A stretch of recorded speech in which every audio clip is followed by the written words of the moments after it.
সকলের প্রতি আমি সকলকে স্মরণ করছি, ওনাদের আত্মার মাগফিরাত কামনা করছি। সেই মাগফিরাত কামনা করে আমি বক্তব্য শুরু করছি। এবং এটা বাস্তব যে এই দুর্নীতিবাজ রাজাকার ফ্যাসিবাদী সরকার যতদিন ক্ষমতায় থাকবে ততদিন আমরা আমাদের নিরীহ নাগরিকদেরকে হারাতে থাকবো। বিডিআর হত্যা দিয়ে এই সরকার শুরু করেছিল, তাদের হাত রক্তে রঞ্জিত করেছিল। আজ পর্যন্ত আমাদের নিরীহ নাগরিকরা মারা যাচ্ছে এই দুর্নীতিবাদ সরকারের জন্য। আমার আসন ফরিদপুর 2। একটা পারসেপশন আছে বাংলা, বিশেষ করে আমরা যারা জাতীয়তাবাদী আদর্শে বিশ্বাসী, বিএনপি করি, ধানের শীষে বিশ্বাস করি, বেগম খালেদা জিয়ার আদর্শে বিশ্বাস করি, আমাদের একটি ধারণা আছে যে বৃহত্তর ফরিদপুর অঞ্চল মনে হয় হয়তো নৌকার বেশি অধ্যুষিত বা আওয়ামী লীগের বেশি অধ্যুষিত। একটি কথা পরিষ্কার করে বলতে চাই, এইবার টুঙ্গি পাড়াতে শেখ হাসিনাকে ভোট কাটতে হয়েছে। যদি সুষ্ঠু নির্বাচন হতো সারা বাংলাদেশ সহ ফরিদপুর, মাদারীপুর, রাজবাড়ী, শরীয়তপুর, গোপালগঞ্জে একটা সিটও ধানের শীষ ছাড়া অন্য কোথাও যেত না। ফরিদপুর 2 আমার সাথে যিনি নির্বাচন করেছেন উনি আওয়ামী লীগের অত্যন্ত প্রবীণ নেতা সৈয়দা সাজেদা চৌধুরী। উনি অত্যন্ত বয়স্ক, অলমোস্ট 90 বছর বয়স হবে ওনার। 1 মাস, ডিসেম্বরের 1 মাস ওনাকে প্রার্থীকে, নৌকার প্রার্থীকে নগরকান্দা আর সালতা আমার 2 উপজেলা ফরিদপুর 2 কোন জনগণ প্রার্থীকে দেখে নাই। প্রার্থীর ছেলে আর নিয়ে সশস্ত্র হয়ে তার গাড়ির সামনে এবং পিছনে পুলিশ এবং র্যাব নিয়ে এসে 1 মাস ঘুরে বেরিয়েছে, নির্বাচন পরিচালনা করেছে। আওয়ামী লীগের লোকজন যখন বলে যে বিএনপির লোকজন মাঝে নামে নাই, পোস্টার লাগায় নাই, ভোট চায় নাই, তাহা মিথ্যা কথা। তারা কোনো ভোট চায় নাই। আমার এলাকায় আমি দেখেছি 24 তারিখ পর্যন্ত, 23 তারিখ পর্যন্ত তারা একটা কথা বলেছে, তোরা কেউ ভোট কেন্দ্রে যেতে পারবি না, সব ভোট আমরা নিয়ে নিব। তারা কেউ কিন্তু তাদের নৌকায় তারা ভোট চায় নাই, বরঞ্চ ধানের শীষে প্রার্থীদের মাঠে থেকেছে, মাঠে থাকার চেষ্টা করেছে। আবার ডিসেম্বরের 1 সপ্তাহে আমার 100 জনের বেশি নেতা কর্মী অ্যারেস্ট হয়েছে। আমার 7টা উপজেলার সভাপতি সহ আমাদের বহু যারা আমাদের বাইজাল কর্মী ছিল আমার এলাকার, তাদেরকে অ্যারেস্ট করা হয়েছে। আমার গাড়ি বহরে 3 বার আক্রমণ করা হয়েছে। সেইখানে 7টা উপজেলা যেখানে মিটিং ছিল সেখানে সেই 7টা উপজেলার এসআই নিজে আহত হয়েছে। সেই ঘটনার পরে আমি যখন 7টা উপজেলায় মামলা করতে চাই, সেই মামলা কিন্তু তারা নেয় নাই। ফরিদপুর জেলার ডিসি একজন মহিলা, অত্যন্ত মিষ্টি ভাষা, অনেক মিষ্টি কথা বলে, কিন্তু কাজ পুরো উল্টা করে। উনি ওনার সাথে 29 তারিখ রাতে এখানে একজন বলেছেন যে এশার নামাজের পরে ভোট কাটা হয়েছে এবং রাত 11টা থেকে ভোট কাটা হয়েছে।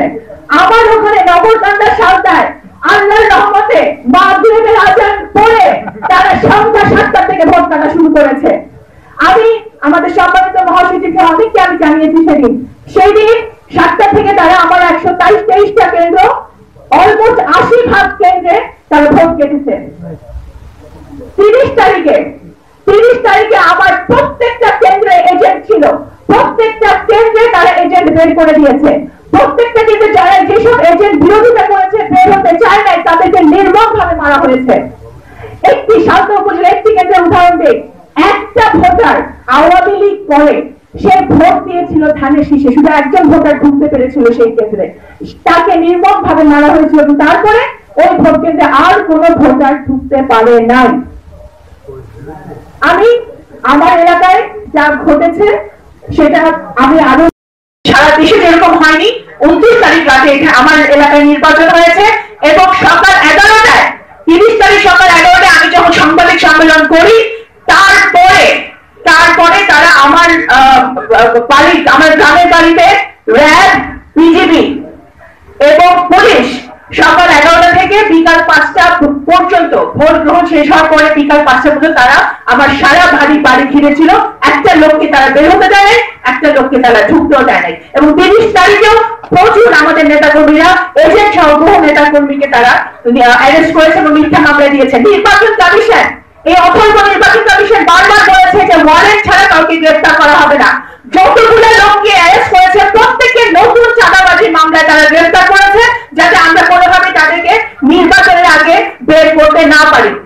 বন্ধুগণ, আমরা নির্বাচনে গিয়েছি, আমি শুধু একটি কথা পরিষ্কার করে বলতে চাই, আমরা যারা জিয়ার আদর্শে বিশ্বাস করি, আমরা যারা জাতীয়তাবাদে বিশ্বাস করি, আমাদের মনে রাখতে